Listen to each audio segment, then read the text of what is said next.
Thank you for tuning in again. Do we say tuning in? Sure, anymore? we did. We're going to. Do we still? Okay, well, thanks for tuning in again.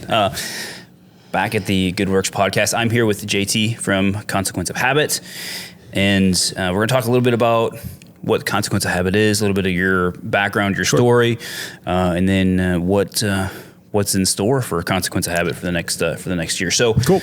Give me a little intro to who JT is and the origins of Consequence of Habit. Sure. I'm just a normal Joe. I'm a first responder. I'm a veteran. I've been in some form of civil service since I was 19. All right. So I'm 49 now. So for quite a long time. Consequence of Habit. Let me back up. So I'm married, got 3 amazing kids, live in Delaware. Consequence of Habit was born not out of my good habits. A lot of people say when I tell them like, hey, I started this organization called Consequence of Habit, they go, all right, well, like instill your knowledge. Like, what are all your great habits that are that you've got? And I'm like quick to say, hey, no. This thing is born out of my bad habits. Although I've been told to reword these as my unhelpful habits. Mm-hmm. So in 2019. I kind of came to a crossroads in my life where my relationship with alcohol was not serving me. It was more than that. It was compromising a lot of aspects of my life. And when I say that to people, they're like, well, what did that look like, right? Because we have this idea of what somebody who drinks too much or has a problem with whatever it is. We grew up like thinking that, you've been locked up for DUIs, you're blackout drunk. And that wasn't my story, right? Like, and that doesn't mean that, I'm better than anybody else who was that story, just wasn't mine. So 2019, I had to take a really hard look at my life and go, all right, is this image of what I put out to the world, does it fit reality? And the answer was a definitive no, right? So when you're saying does it fit reality, do you mean what you're experiencing internally versus what you're projecting externally? 100%, okay. Right? So there's a couple. I mean, I've told the story a couple times now, but I had some consequences, personal ones, that were. There's like basic things in our life that we think about ourselves. So for me, as a father, as a husband, as an employee, as just a member in your community, and some of my decision making around those, they didn't fall in line with these values that I thought I had. There's one instance that I talk about that I've told the story of. Now, I'll say there's a lot of different things that led up to this, but in my position at work, I was a training instructor, right? So I'm in front of a lot of people, and I have to present myself in a certain way as somebody who knows about whatever the subject that we're teaching. And I was in the back of a classroom. Somebody else was instructing. I was going to be walking to the front of the classroom to give my portion. And I was called on, hey, JT, can you come up front and teach, this? And there was something that happened from the back of the classroom to the front where the walls came in on me. This is what I felt like, right? Like I felt this overwhelming like wave of pressure and anxiety. And I'd never experienced a panic attack in my life. But that was exactly what was happening, right? So I look at that moment and in retrospect, I go, all right, for those few seconds, this thing that I put out to the world for this, my adult life, everyone saw me for what I was actually feeling, which was a stark contrast to what I put out there, right? So in that moment, there was some sort of physical reaction to this attack, it wasn't just like a you kind of just like suck it up and push through? No, like I tried. Okay. Yeah, it was almost like a confusion of like, what the fuck's going on right now? Like I just started sweating. My heart was just beating. I mean, my fight or flight was like through the roof. I went to go talk and like I just kept clearing my throat as if I had something in my throat, but I was really just trying to buy time, right? I couldn't look at anybody in the eye. And I look at that moment, like everyone could see this, the real me, or at least how I felt. And then also, that there was nowhere to hide from it. Right. So, I ended up walking off saying I got something in my throat. But it was, I look at that as like a pressure cooker, and there were some leaks, right? And this was a symptom of something bigger. And that on top of some personal things, I realized like something's got to change, right?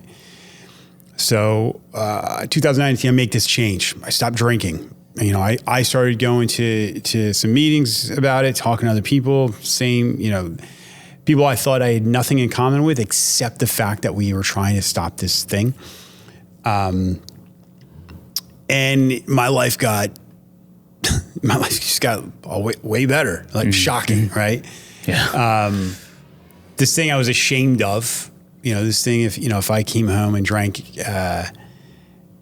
in front of my kids, well, then I was teaching them that's what adulting was. That's what we do as adults. Which our culture, I mean, I'm not trying to shift responsibility or blame or anything, but our culture is also programmed 100%. That way, right? It's like, hey, I've had a hard day. I'm gonna have a drink when I get home. I've had a hard day. Let's, throw back a beer.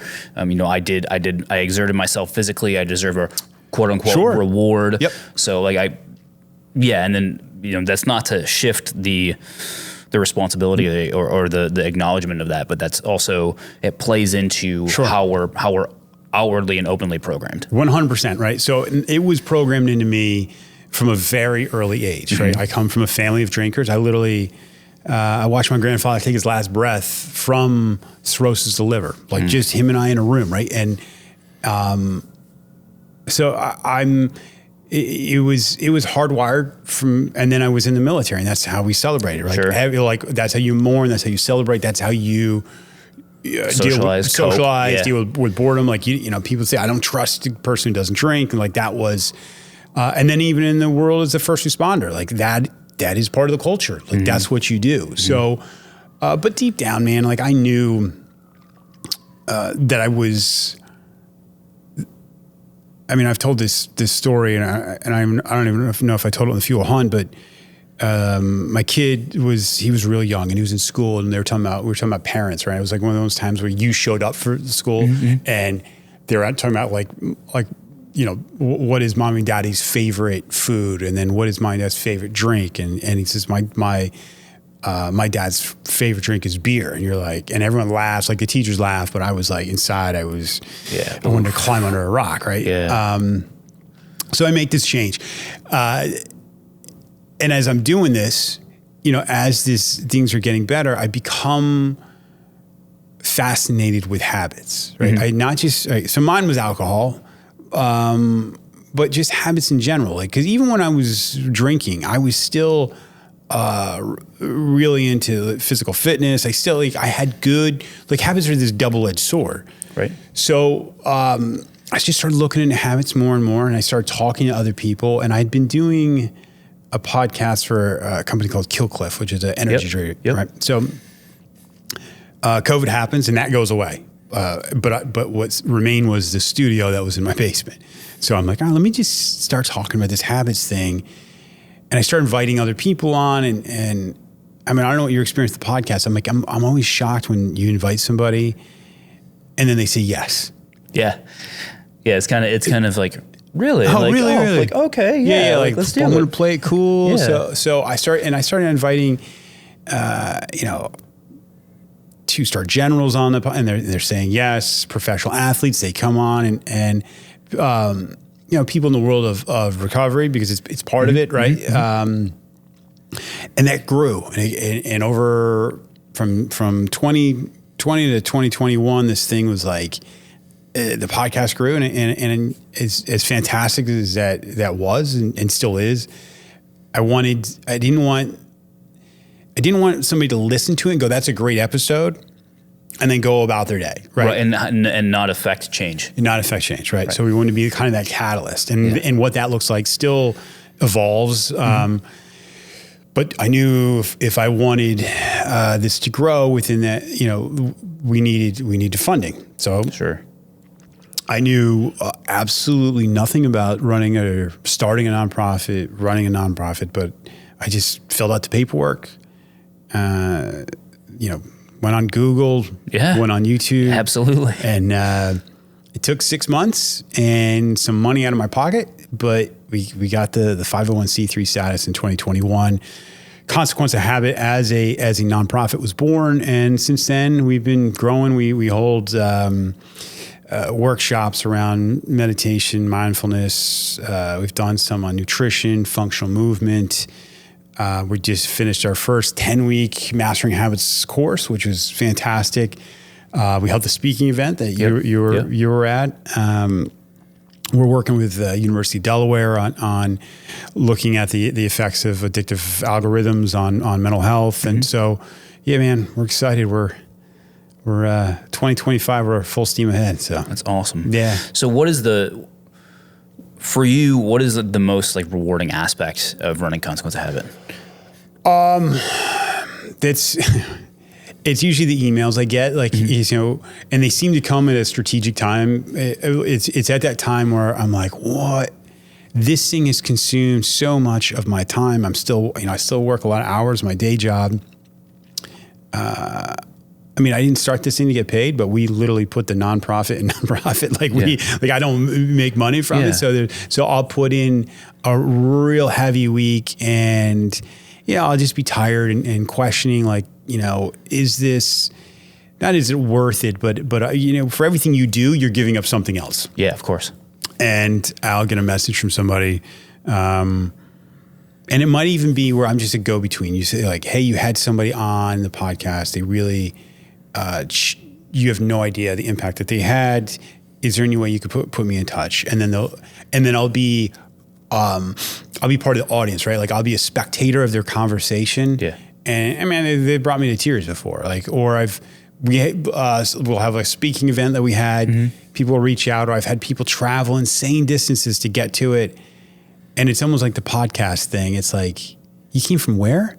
For this. You came for this. And that one just, it always blows my mind. So basically, you mentioned, not wanting to have something where people just listen and then turn it off and it goes away. So essentially the moments when you realize that, and when people are showing you that it has been a catalyst, are those moments that really, that is, you can't put a price on that. I mentioned, I don't get paid, but there is so much more when I hear a story like that, hey, you helped me make this decision to do this, or we've been part of businesses even being made. Hey, I've had this idea of doing something, but a speaker you had on or something you said triggered this thing, and because of Consequence of Habit, I've been part of a community, and I've now lost so many pounds of weight, or I stopped, I cut back on this thing. So that has been, it's what I'm most proud of in in a non-family capacity, you know what I mean? Where I can go this thing is, it's much bigger than me. And to be part of that and seeing that grow has been, to say it's been rewarding is an understatement. Sure. Yeah. So we kind of talked, we kind of glossed over habits and stuff. Can you talk a little more about what the consequence of habit is? Yeah, and sure. kind of elaborate on that and kind of expand that a little bit. So people a lot of times will say, and it usually depends on where they are in their own the old lens that they look at their habits. Sure. Some people say, well, that's a bad thing, the consequence of a habit. And I go, well, it depends. This is a choose your own adventure, right? Mm-hmm. If the consequence of your helpful habits are, you look better, you're fit, you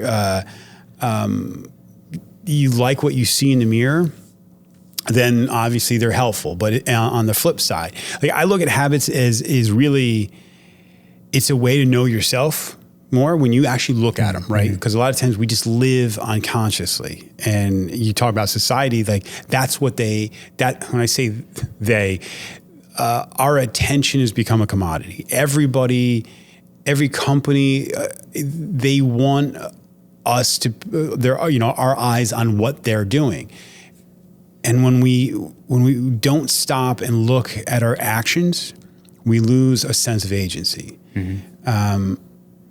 For me, alcohol, like I had lost my sense of agency, right? So can you give us a little elaboration on sense of on what having agency is before we continue? Sure. It's controlling, your actions and your decisions, right? Once a habit is formed, there's a reason for it. So let's take an example, it's an unhelpful habit. You come home and you start playing video games, or you just dig into whatever, you crack your beer, whatever this thing is.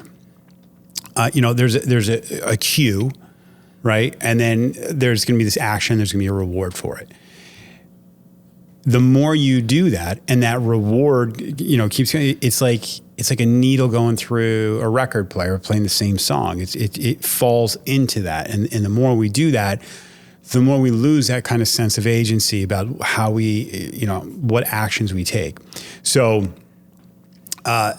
this whole idea is around consequence of habits, this kind of idea of brutal honesty, looking at what we do on a daily basis and go, hey, is this something that adds value to my life? And if not, how do I change this thing? Because it's, the consequence of our habits could be good, or they could be bad depending on but at the end of the day, like that is you, and you get to decide on, is this something I continue? Do I like myself? Because I don't care if you've got a six pack, if you're super fit, that's all fantastic. Your habits are a way to really gauge whether you like yourself as a person. And that was for me, people go, oh, well, it's about losing weight, it's about not drinking, it's about not doing drugs. I go, you gotta look above that and go, all right, those are all consequences. But at the end of the day, like, how do you actually feel about yourself? Do you actually like the person you see in the mirror? And those are the biggest consequences, depending on how you answer that. And then if the answer is no, we want to help provide like a catalyst for change with the understanding that it's going to be uncomfortable, right? Especially around things that are dopamine dumps, which most things are that we get hooked on. If something makes you feel good short term, there's a high likelihood that it's probably not good for you, and it's going to cause more kind of suffering and shame over a longer period of time. So I don't know if that was a convoluted way of answering your question, but it's good. Yeah. So what? So you've mentioned like workshops and stuff like that. So what are you doing? Like what is Consequence of Habit doing and offering, and to help people see those things, to make the shifts? Kind of tell me what. Not only is, are you bringing awareness to these things, but how are you helping affect the change? How are you helping people make those shifts? So we're trying to put some space between that stimulus and response, and then giving people some different options, right? The normal, well, I shouldn't say normal, the options that are most accessible, especially in modern society, are those things that make us comfortable short term, make us feel good. So we're trying to bring awareness to that, and then give people some different options. So if it's, hey, I'm uncomfortable in my own mind, so I'm constantly finding something to distract myself, which is something that 100% resonates with me. It's finding some alternative habits. Hey, when this happens, I'm going to do this instead of that, right? So that's been, that's really around mindfulness. We teach a lot of things around like cold exposure. Wim Hof breath work has been a big part of what we're doing. We're going to be, 2025, we're going to be doing a couple day kind of retreat around different types of breath work and cold exposure practices, not just Wim Hof. With the habits course, it really, we did a deep dive into mindfulness around, all right, analyzing what we do. How do I facilitate change?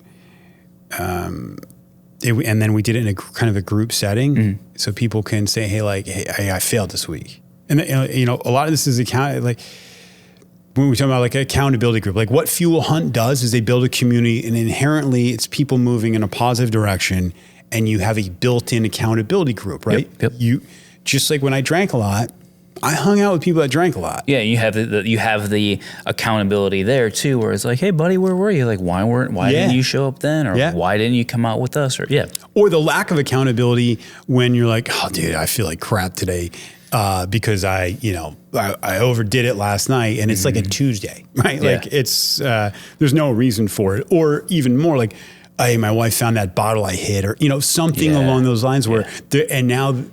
They're not only are they not judging you, they're actually like on your team about commiserating, relating, dude, that same thing happened justifying, to me. Right. So we become what we surround ourselves with, 100%. Sure. Like I don't care how well-intentioned you are, or how smart you are, but you will be influenced by those around you. So that's part of what we're doing. We've got close to 30 ambassadors across the country, all rocking, are the COH logo, kind of live in the lifestyle. Some are in recovery from something, some aren't, right? It's not a prerequisite. The one thing about looking at our habits is it's all inclusive. Like nobody, the problem with it is even communicating what COH is. People are like, well, I don't know, what is it? Is it like a recovery thing? I'm like, no.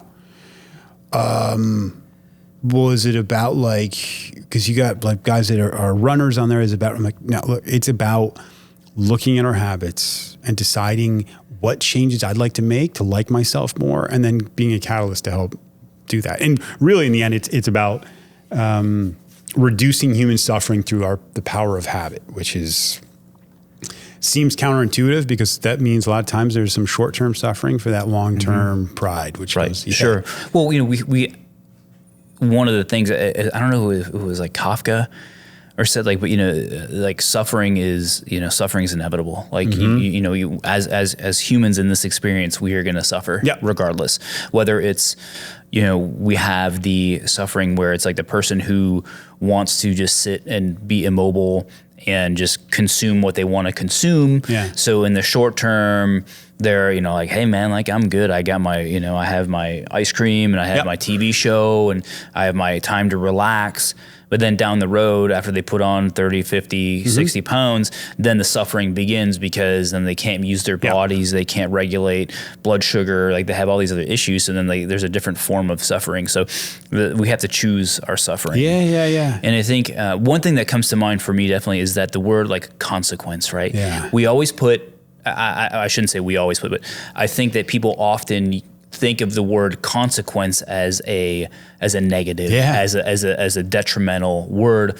However, consequence it's neutral.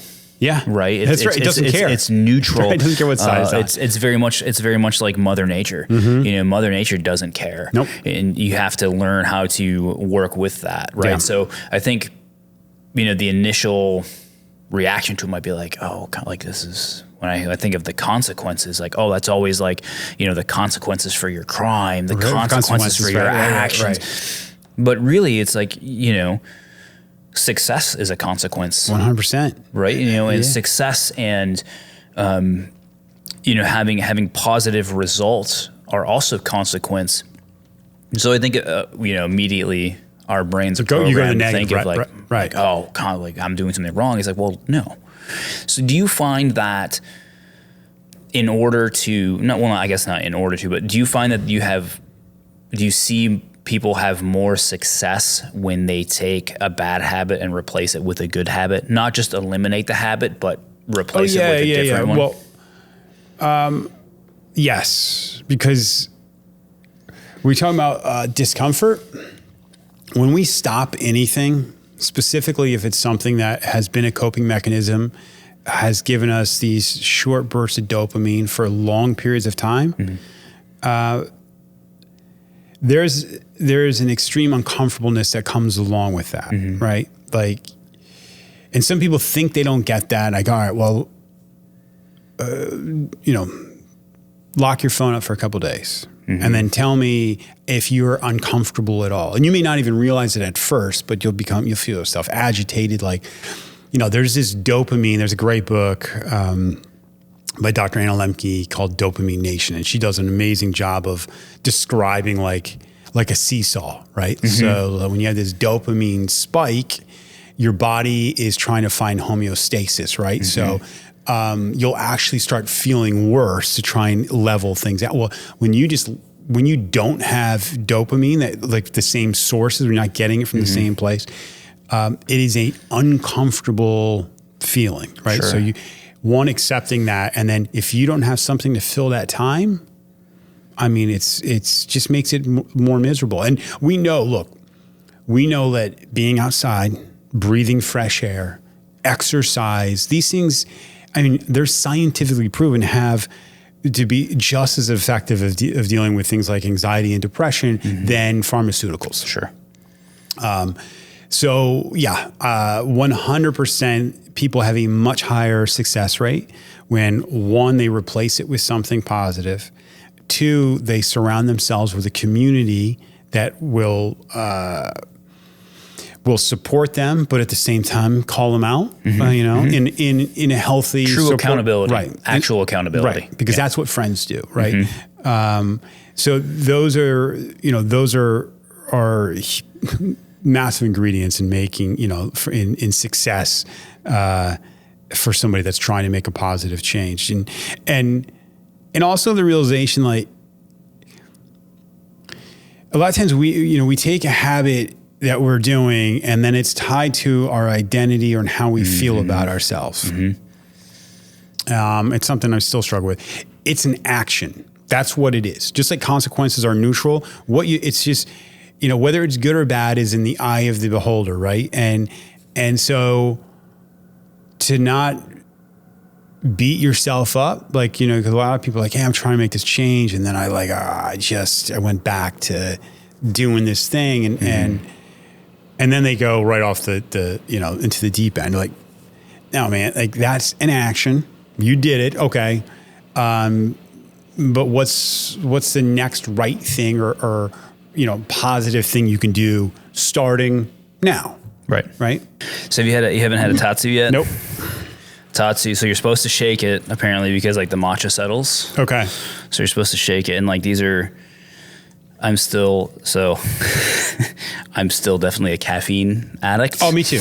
Right, like I'm coffee driven, but these are so tasty. Like, and I guess they've been like reworking the cheers, the recipe, and like these last couple batches have been really tasty. Oh yeah, that's good, man. Right. It's got like a smooth texture, like it's something like this. It's non-carbonated. It's matcha tea. It's really light. It's really like crisp and refreshing. Oh, yeah, that's good. Super tasty, super good. It's like 50 milligrams of caffeine, so it's not like it's spike. Not crazy, right? Yeah, right. You don't get a spike. So man, I've been putting these things down. Yeah, they're so I've seen you posting with them quite a bit. Yeah, man, they're super solid. They're really good. It's like, I love me an energy drink, man. But I know that they're so bad for you. Yeah. Like, they're so terrible for you. But it's like, all right, so like I've cut those. Like, I bought a case somewhere recently, and I've since like finished that. And like, I don't like drink like 2 or 3 a day. Like, I'll have like one in the afternoon, and that'll be it. So I'm gonna replace those with this. There you go. So like, gonna kind of reduce that caffeine a little bit. Albert's outside doing the work of a man, throwing pallets into the garbage. Work that has to be done. Work. So what does what is the next year? So, we're almost in November 24. What does 2025 look like for Consequence of Habit? Like what are the plans? What are the goals? What's the aim? So anyone who, I look at like a nonprofit, like someone who's trying to build credit. Like, so we really, 2022 is when we really kind of get up and running. But you go to people or companies or different pass-through nonprofits, you're like, this is who we are and this is what we're going to do. Well, just like businesses, nonprofits come, they go, and it's like, so this 2025 is going to be really a year, it's going to be a game changer for us because we're now working with companies like Fuel Hunt, where Athletic Brewing was actually the first company that jumped on board with us. But we're getting some donations from the Patriot Fund. We're going to have more funds than we've had before, so which means more opportunities, right? So we're going to up the amount of events we're doing. Just like I said about the podcast, you can have a great podcast, but I wanted more. The one-day events are the same thing. They're fantastic. People walk away, they're posting about them like, this was great. I'm going to...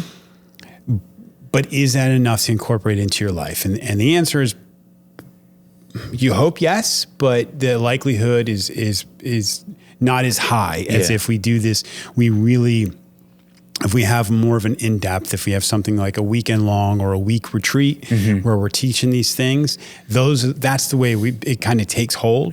And then also, to your point, you said, hey, you bring awareness to these things. We want to be more of the catalyst to change. So you were at the speaking event, right? People walk out of that, they're fired up. The speakers were there. They're like, this is great. Now we want to step in and go, okay, now you heard their story, right? But you're the hero of your story. So we want to have examples. We want to have lesson plans, ways for you to start making those changes. Everyone wants to change. They just don't have the operating system in place to do it. No, they don't have the software to match the hardware. That's right. That's right. That's why books like Atomic Habits, they do so well. But we want to offer also along with that is the community that goes, that we want you to be able to message people. We want you to be in touch with people where they're on the same journey, and then they're going to be making to have the support system, the community, the accountability. Yeah. So that's going to take place all through 2025. We're in the planning stages. The board and I are sitting down next month to really kind of map out, like put stuff on the calendar. What's that going to look like? And so, what would the the pinnacle event for Consequence of Habit be? Like, what's the ideal? Like, the ideal. Where do you what's the 2025? What do you want? Top tier. Most the biggest, best thing that you can think of to happen in 25. What would that be?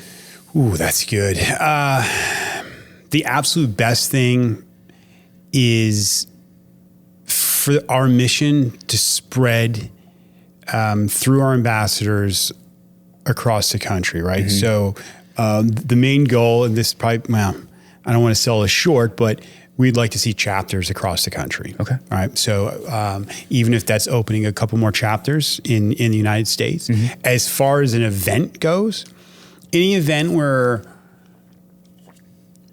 we have somebody present a story of their life where people resonate with it, they understand it, and they see themselves in it. And then we have the framework for them to make positive changes. Because, not only do they deserve it, their family members deserve it, their employers deserve it. That's the butterfly effect of positive change. I can't understand, overstate it, because it's, people think it's just about you start doing jujitsu. Okay. Is it about how good you are in the guard? No. Right. This thing is much bigger than that. It's how you feel when you consistently do this thing that's hard. It's uncomfortable. Right. But it brings a level of self-pride that is hard to replicate. You're certainly not going to get it through social media. Right. So yeah, that's really what we're 2025. That's what we're driving home. Awesome. Awareness is one thing. It's 80% of it, but 20% of it is now we got to change. So, Sure. Yeah.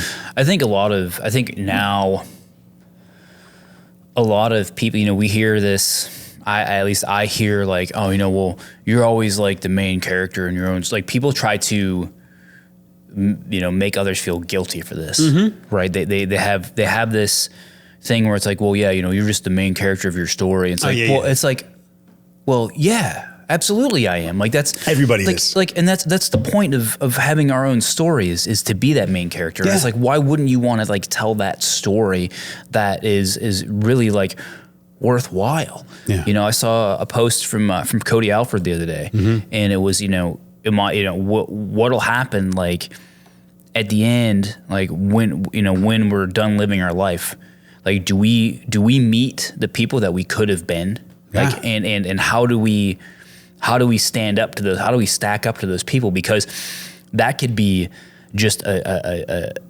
terrible hell to have met, what you could have been, and to be so far from that. And I understand that we don't always execute things perfectly, right? We're humans. We make mistakes. We stumble. We fall, and so there's no perfection. There's no ideal. Like there's no getting to what the pinnacle of what you could be. Sure. I if that's a possible thing, I don't think so. However, taking steps to that, having the habits to build yourself to that is, a daily effort. Right? It's the process, right? Because no one's going to sit on their deathbed and go, hey, I wish I posted more on social media. No one's going to say, I wish I drank more and disappeared in my video games, or I did this. They're going to say, I wish I connected with my loved ones. I wish I had fulfilled more of my potential. I wish I had a sense of purpose and guidelines, and that's how I lived my life. Mm-hmm. And it's so easy to forget all of that, right? Yeah. And just get lost in the nuance of this, most of the time, bullshit that's around us. And, next thing you know, it's like, there's a reason, it's on some of Fuel Hunt's logos. It's a reason, there's an hourglass on our logo. Mm-hmm. Like, Stoicism was a big part of me getting sober, and me too. Like the whole thing. We are going to die. That's not a depressing thing. We're dead. Yeah, right. We already are. Yeah, right. So, people look at that like, that's depressing. I'm like, no, it's not. It's the exact opposite. Dude, I had this exact conversation with somebody the other day. And because I recently got a new tattoo the other day. I had to get a Fuel Hunt tattoo. Yeah. Because like I have what I call my mishmash sleeve, sure, which is just a bunch of just like random it's stuff. Your sketch pad. Yeah, it's just like whatever, and it kind of like I have like tattoos all over that are just like from random parts of my life, like things that I thought were like profound at the time. So I got there. They recently had some artwork of an hourglass with a skull on top and Horus on the bottom. So I got that, and I showed a friend, and she was like, "Well, that's depressing."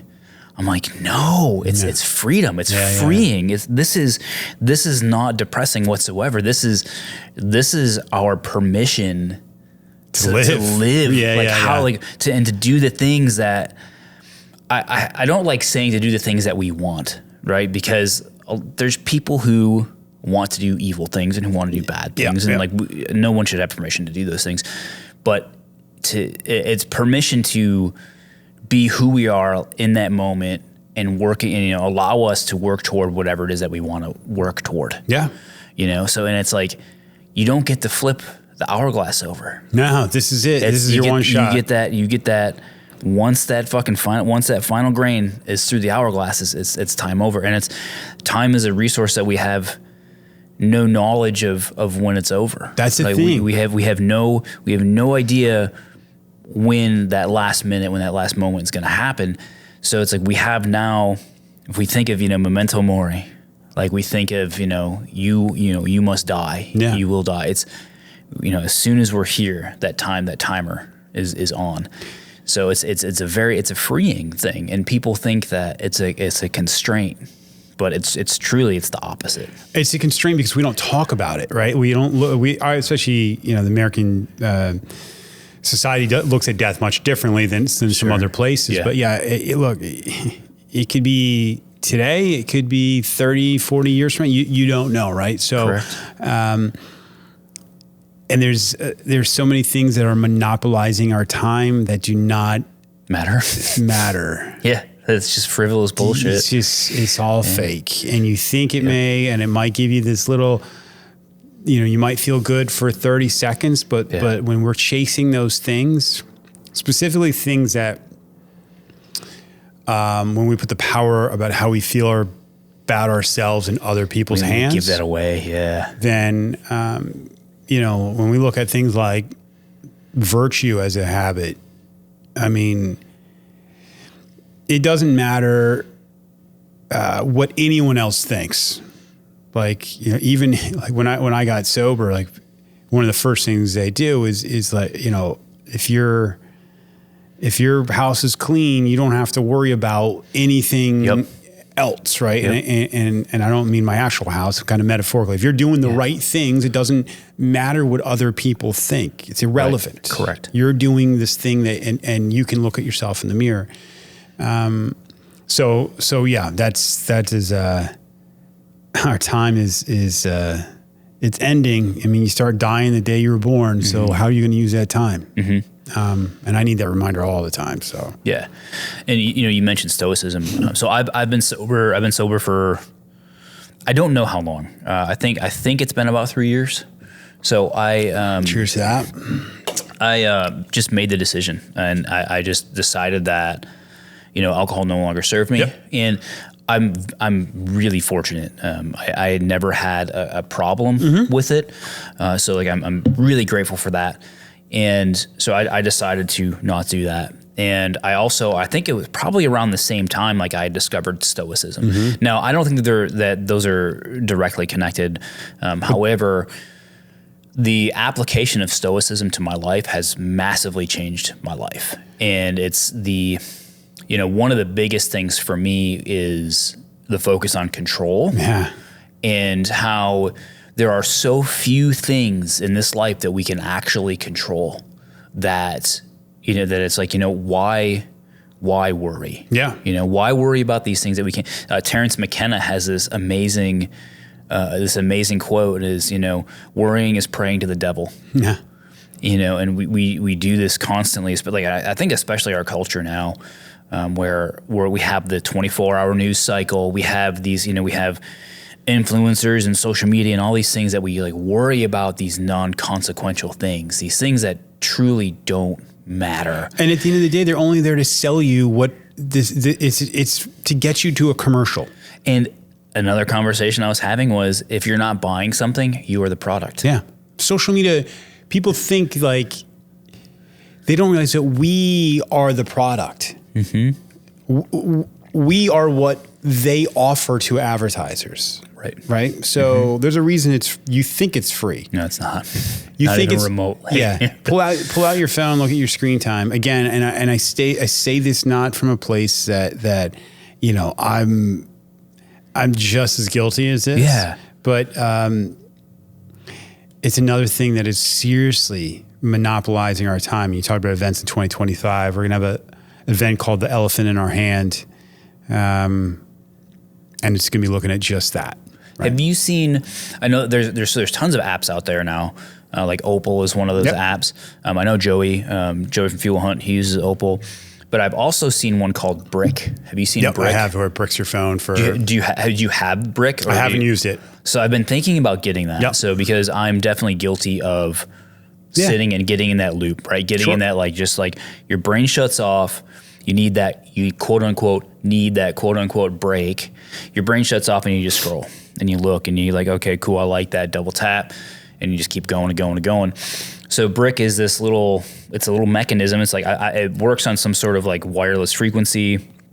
You tap your phone to it and it disables the apps that you specify on your phone. So you're unable to use it until you go back and tap the brick again with your phone. Yeah. So you place this thing in an inconvenient spot, whether it's at home or work or both, and you have to activate and deactivate it with this thing. So, for instance, you can hit it and it disables your Facebook, your Twitter, or X or whatever it's called, Instagram, Snapchat, whatever it is. But you can still get, like, you know, if you have a phone call that comes in that you need to answer, you can take care of that. If you have a text from certain people that you need to, like, you can still do that. So I've been considering doing that because I have a bad relationship with my phone, like many of us do. Yep.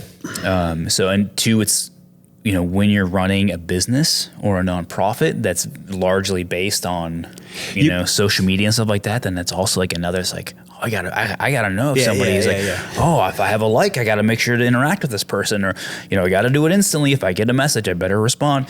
And it's like, we don't need to do that. How much, so, because I found myself justifying my technology use around that. But if I'm brutally honest with myself, I realize that I'm selling myself a bunch of shit. That, you know, so we're working with the University of Delaware right now on a capstone project for, there's a senior class that's doing their capstone project on the effects of addictive algorithms, right? On mental health with, you know, this is for late teens, early 20s.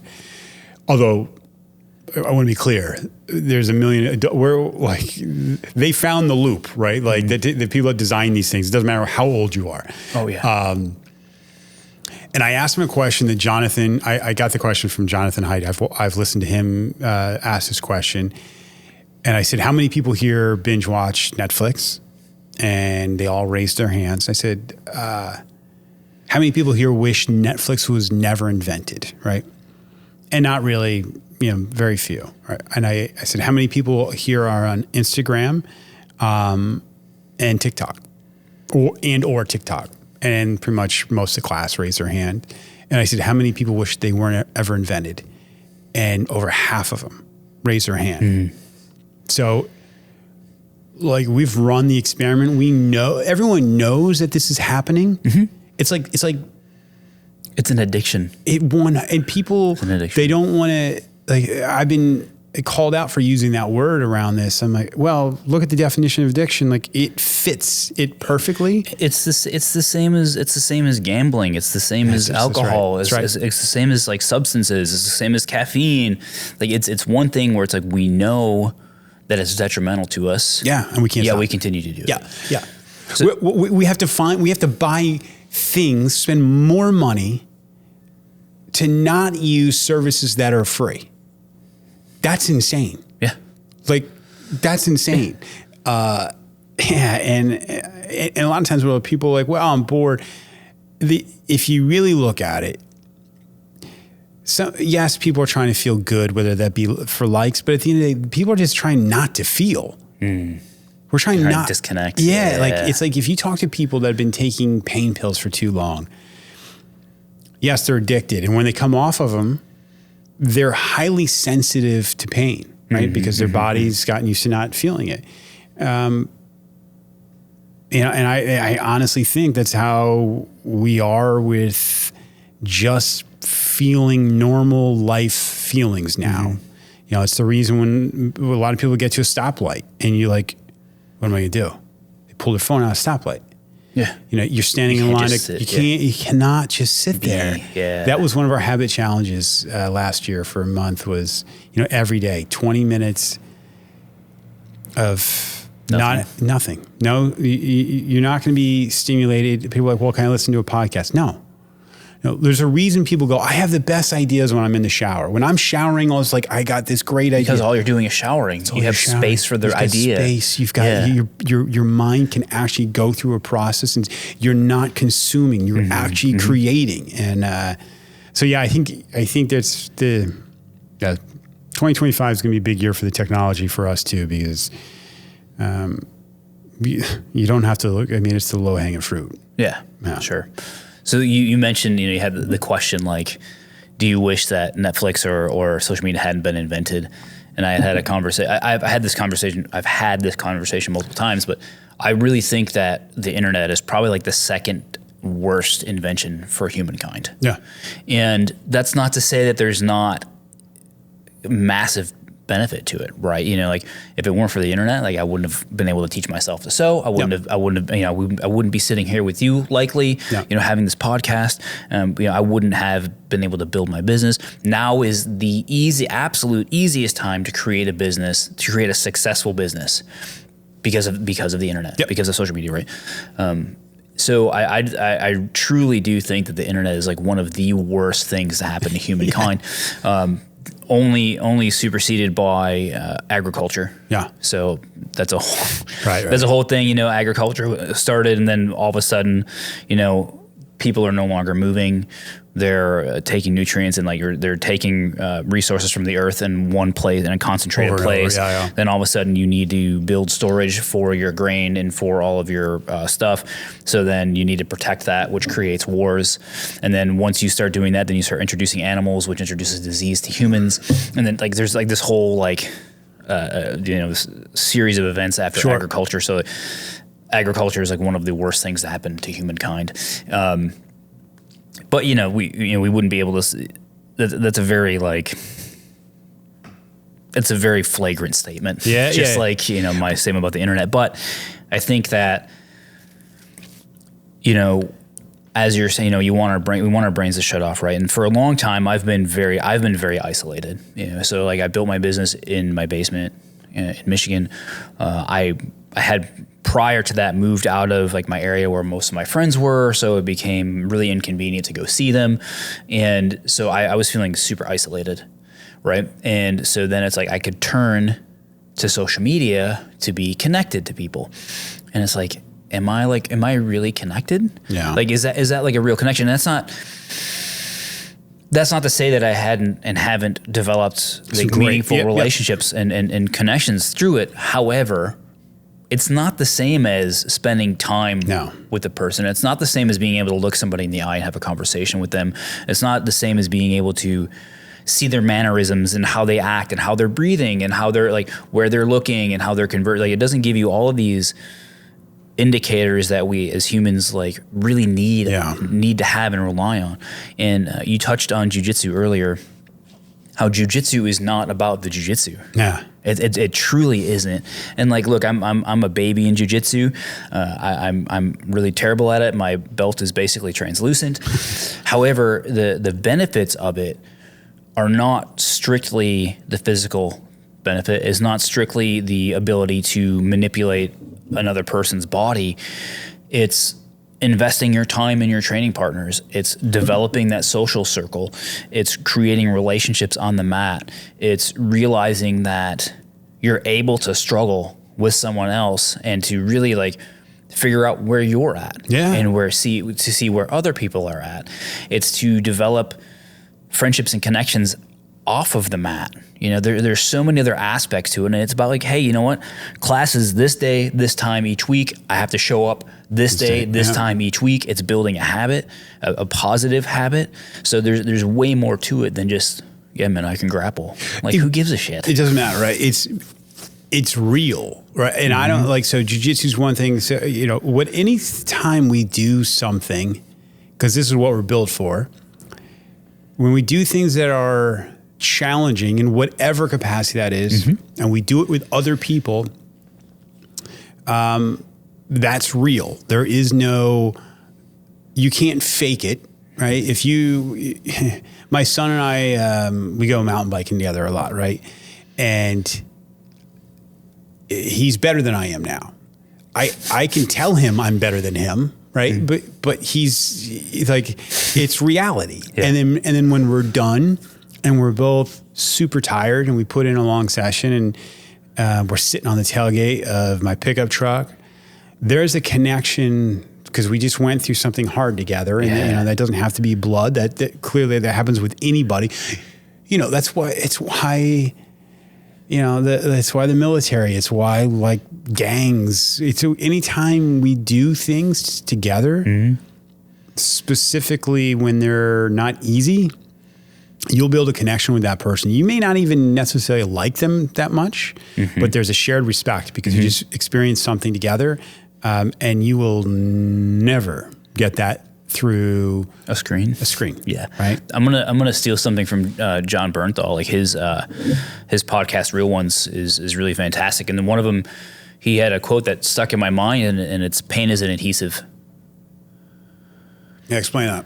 So when you go through something with somebody, when pain. I think you said paint. Pain. Oh, that makes sense. So pain is an adhesive. So when you go through, like I'm not prior service. I have done like some team-based physical activities that are very, very challenging, that are based off of that. So from my limited exposure to that, like, I've learned that, through that, even if you can be with somebody that you don't know, but if you have a common goal, that's it, and you both struggle together to reach that goal, you build a bond. 100%. And that's like you said, that's real. It's a tangible thing. It's something that that you've put yourself into it, and this other person has put themselves into it. So that even if it's just that point, that's a shared experience, a shared suffering. Yeah. And like if you have that, to be able to commiserate with somebody is a greatly just bonding thing where you can attach with somebody.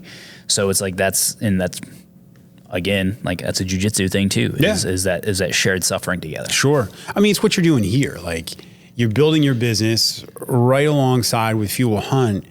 You're going to see the struggles they go through. Yeah. They're going to see yours. And like, I mean, there's just a nod of respect. Yeah, big time. Like you say, hey, I haven't drank in 3 years. I know you say that you didn't have a problem, but there was enough of something to say that this isn't serving me. And I'm sure there's a lot of discomfort that went along with like when big time. There still is, right? Yep. Like you'll look at something and go, I remember you. Like I remember being able to disappear for like by drink 3, feeling real good. Yeah. So there's already a nod of like, all right, I get you. Yeah. You know what I mean? Like I get what you've been through. So yeah, 100%. I completely get it. And with that, I think there's also the ability to be there for somebody also who's dealing with that and who's like wanting to overcome that is a massively powerful thing. Yep. I've met, a couple people somewhat recently that have been kind of like struggling with that. Yep. And who have been like, you know what, man, I need to stop. And man, being able to say like, hey, if you have like a moment, message me. Sure. If you have a moment, call me. Like being like, and I guess the standard word would be like a sponsor. Yeah. Right.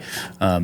Being able to be there for somebody like when they're having that moment. Like I had a friend who was like, he's like, man, I would on my way home from working out or from work or whatever, I would drive by the liquor store, and it's just on my route. So like I got in the habit, I just stop, go in the store, grab something, go home, drink.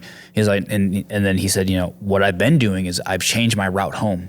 Gotcha. So I don't go by it anymore. I'm like, that's amazing. Yeah. That's fantastic. So simple though. And it's super simple. I did want to go back to one thing. Yeah. So you mentioned Stoicism and sobriety. Yeah. If you look at the Serenity Prayer, the Serenity Prayer it's really about knowing what's in your control, like having the wisdom to what's in your control, what's not, and the courage to know the difference of like, hey, this isn't in my control. So I think I really screwed that up, but the point of it is that a lot of what comes from those programs, if you line that up with what the Stoics were talking about, it is dead on. Yeah. I think that we only see what we're looking for, right? Yeah. So I think now, being that I've been practicing Stoicism, and I say practicing with every like, I mean that word, practicing, because Stoicism is a practice. Yeah, it's a philosophy, it's something that you need to get better at. That there's always room to improve. You mentioned building space from stimulus. Having that, receiving stimulus and then building that space before you react to it. So in Stoicism is a lot about that too. And I think a lot of people have kind of going back to real quick where I'm actually meaning to go, is Stoicism is so often repackaged by so many different people. Like, you look at Jocko, like good. Yeah, good. yeah. Good is Stoicism. It's Stoicism. It's just repackaged. It's just put in his Right. language. If you read his Extreme Ownership book, Yeah. it's Stoicism repackaged. Discipline is freedom. That is Stoicism. Right. Right. Like people think that we're smarter. Like the human condition is the human condition. Human condition 2,000 years ago was the same. Same thing. I mean, we might have some different things coming at us, but our natural instinct to find comfort. I mean, that's been there from the very beginning, right? Yep. And so, It's, like I think it's Seneca. They talk about so like the three main would be like Marcus Aurelius, Seneca, and Epictetus, right? And there's way more than that. Like there are many more. However, those are generally like the three main dudes, right? And Seneca had a wild life. He was a what's the word I'm looking for? A senator or like a politician. Yeah. So he was high up, and then he got exiled by Nero, and then brought back, and then essentially was put to death by Nero. Yep. But he would act like he was poor for days. Yep. He would intentionally go out and like he'd be homeless. Shambles. He would make himself like sleep on the ground. He would go out in the elements and expose himself to the elements to keep his mind fresh. Like at any moment, this could be like I could be doing this, but against my will, like not willfully doing this. So I think like, this whole like choose your suffering, like all of this is like you were saying, like there's nothing new. It's nothing new under the sun. It's just, it's similar to people get really upset about how we have ideals for the human body. Right. We have these ideal, like, these are the standards, like these are just unrealistic standards. It's like, but look at old sculptures. Yes, with it. Yeah. Look at like this is not new. Like dudes being jacked with six packs. Like, guess what, guys? Like these statues and the sculptures are thousands of years old, and it's like, wow, it's the same. Yeah. Right. Well, they're. I said this at our speaker event. We are not hardwired for our modern society, and I'm not saying anything new, right? But a lot of people read The Comfort Crisis. We are designed to seek out these things that aren't supposed to be so easy to get. Yeah, and now they're just everywhere. That's why I say I think habits are they've never been as important in the history of time as they are right now, because we have all of these things at our fingertips. We're the richest country in the world, and we have the highest rates of anxiety, depression, suicide, and addiction, preventable diseases, the highest rates because we have unlimited access to them. And that's another conversation that I have somewhat regularly with people is like we are now to the point where we are inventing problems. We are making problems for ourselves because the things that we should have to really work for are now literally a click away. Yep. Like I don't have to hunt anymore because I can go on Instacart and say, hey, I need a few pounds of chicken breasts. I need some greens. I need some vegetables. I need some eggs. I need some yogurt. I need my grocery list. And you click on it. You put some of your money in there. Money that you don't see or touch. That's right. So, you get some digital numbers, and then all of a sudden you have a knock on your door in a couple hours, and then there's your harvest, for not working. People don't, if you've ever spent a night outside, like without, like even in a tent. Oh yeah. It's even in a super tent, uncomfortable. Even in a tent, even with the sleeping bag, even with the sleeping pad, it's like, okay, like, this is not like laying in my bed with a comforter with climate control, and further, like I love bushcraft, man. I love being in the woods. I went and did a survival course late last year. I slept under a tarp, man, on a browse bed, like with, a pile of leaves with a space blanket and a wool blanket. And it's cold at night, man. It was like late October. So it was like, mid 30s in the middle of the night. So, you build a long fire. And guess what, man? That's highly uncomfortable. Like you're waking up in the middle of the night going, man, I gotta crawl out of my not so warm bed that's under my poncho that I've posted up, and I have to start a fire again. I have to get the fire stoked again and get that burning again, because without that, I'm freezing. Yeah. I'm freezing. So people have these things where it's like, I don't have to source water anymore because I have a tap. I don't have to go find clean water anymore because I have a tap. I don't have to get my food. I don't have to worry about my shelter. So like all of these problems as humans, because we're not meant to survive in the environments that we live in, but just in our skin. Yeah. We have to work for these things to survive. We don't have to work for them anymore. They're just handed. And it's making us miserable, right? It's just like you talking about the internet and being connected. The whole reason for social media is to connect us, yet we feel more unconnected than ever. We're as lonely as we've ever been. You've got all of these other things for food and shelter at your fingertips, yet we are, not all of us, but as a whole, a lot of us are miserable. Like it's part of that struggle to get those things is that's where we find our purpose. Where a lot of people are, we're looking around trying to find something to be passionate about, and it's dividing us. We don't have that shared struggle, so we've become more tribal than ever. We've got an election coming up where honestly, I've never seen this partisan divide in our country like it is now. And people ask what, take a country like Israel, doesn't even matter what country, if you're surrounded by people that don't like you, they get real tight quick, right? So because they have a shared purpose, and but I think that we've lost that congruity. We've lost that shared purpose as a whole, and I think it's really difficult for a lot of people to see beyond what they specifically believe in or hold true to themselves. And simply because you hold something true to yourself, it doesn't mean that it's the truth. Right. And it's really, with the election coming up, it's really, and I'm not gonna get into the whole thing of who should win, who shouldn't, whatever. But the thing that's really sad is that it's become so polarizing, and it's become so flagrant that people are starting to hate each other simply because of that's it, because of who they want to see in office. The thing they don't realize is it doesn't matter. It does to an extent, but when it comes down to you waking up and getting out of bed, if you're fortunate enough to do that, if you're fortunate enough every day to open your eyes and take breath, whoever is there, it doesn't really matter. You have a set of things that you need to do for yourself, for your family, for your people, for your community. You have these things that you have to do that's up to you, that you can control. And the rest of it is really out of your control. Can you go vote? Yeah, sure. If you believe that still works.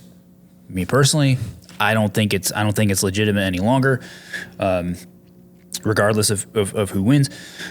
But it's become so polarizing because we don't have a true thing to gather behind together. That's it. And I think that people have lost sight of what our country truly is supposed to be. Lost sight of the values of our country, and have lost sight of the fact that it's not Republicans versus Democrats. It's not conservatives versus liberals. It's the people and then the government. And I think that a lot of people lose sight of that, and they're not seeing the larger scope. Yeah, and they're not seeing that. One of the main reasons behind that is because someone's trying to sell you a reverse mortgage or some gold or whatever channel you watch. And again, I don't care, right? But just know that you become what you surround yourself with, and sometimes we don't see even our own thoughts seem original, but just be careful. Yeah, there's nothing new under the sun, man. Everything is the same. Everything is the same as it's ever been. Yeah, right. Nothing is new. Nothing has changed. We truly do live in one of the safest times on Earth. Ever. And I think that people really also lose sight of that. Yeah. I looked up some statistics the other day that were really kind of, I like to consider myself as like relatively prepared. Yeah. In the event, eventually, in the possibility, it's low. The possibility of, where I'm put in some sort of mortal danger, people that I'm with are. So I like to be prepared for that. However, the likelihood of it happening is It's low. It's pretty low. Right. It's pretty low. Even though like I'm in some pretty fun areas of Philly it's regularly. spicy around. But it's still pretty low. Yep. Like we live in a very safe time, and I think people are like, again, building problems to solve, and they're going, oh, well, it's so dangerous out there. Like I'm worried that if I leave my house, like something's gonna. It's like, no, like pretty sure you're gonna be okay. It's like your head's up and your eyes are open. You don't have your face buried in your rectangle. Mm-hmm. You're good to go. Yeah. But so, and you're saying, a lot of that depends on who you surround yourself with. Consequence of tribe. Yep. Consequence of who you habitate with. So that makes a lot of sense. Is there anything that we haven't touched on about you or consequence of habit that you'd like to say? Or no, man. I want to say one, thank you for having me on. Yeah, my pleasure. Thank you for showing, like, understanding early on in our conversations what kind of this was about, and supporting that. Thanks to Fuel Hunt, because that's where we are, right? Yep. Drew and Joey always been awesome about letting me come in here and record, and obviously you. And the other thing I'll say is, if you want to be part of this thing, it's like we really look at it as like an investment in yourself and the community. Yeah. Then check us out at consequencehabit.org. You can sign up there, and someone told me early on, hey, the best ideas and I don't care how good it is, how noble it is, none of these things happen without time, treasure, and talent of others. And so if you want to offer one or all three of those things, hit us up. We'd love to talk to you. Yeah. And then consequenceofhabit.org, where else can people find you? You find us on Instagram. Yeah, of course. Yeah. All right. That's our big one. We understand that this is there's a little bit of hypocrisy going on here. We get that. You got to dance with the devil. Yeah. And also Consequence of Habit podcast. You'd find that anywhere that you're going to find any podcast. So that's it. Perfect. And I'll make sure to put links in the description so that way they can click on it. Thank you so much for your time. I really appreciate you coming. Oh, and we're also going to be doing, it's going to be pushed back a little bit. We're going to be doing a raffle to benefit Consequence of Habit for sure. So stoked. I am too. We actually have the first boogie bag that was built here in HQ that's going to be going to that. It's nice. It's a jungle tiger stripe boogie bag Mark III, and I'm gonna build a bunch of other stuff to go with it. That's fantastic. We've got Fuel Hunt throwing in a gift card as well, and then I'm gonna have a Nintendo Switch, a brand new Nintendo Switch that I'm gonna be throwing into it. Even though it's a little contrary to kind of building good habits, right? Because we don't want to be lost in another screen. But at the same time, it's a cool little thing that maybe people want to pitch in a little bit of money for. That's right. So we're doing that. I'm going to be talking to a couple other people to see if they'd be interested in throwing in on that. So we're going to have a nice little pot for somebody to win. So we'll probably be doing that after the first of the year, after the holiday season, because I've got some stuff planned for the holiday season. We got some, Goodwerks has got some stuff with Fuel Hunt cooking. Nice. So that'll be coming soon. Few Fest is going to be coming up at the beginning of November. The beginning of December. I think it's December 7th, Pearl Harbor Day. Will be Few Fest 004. Be the fourth and final one for this year. So yeah. Thank you guys. Thank you, JT, for listening and for tuning in. As always, if you have any questions, send me a DM, send me an email, info@good-works.com, or you can check me out on Instagram at goodwerks, GOODWERKS. Thank you. Thank you, brother. I loved it.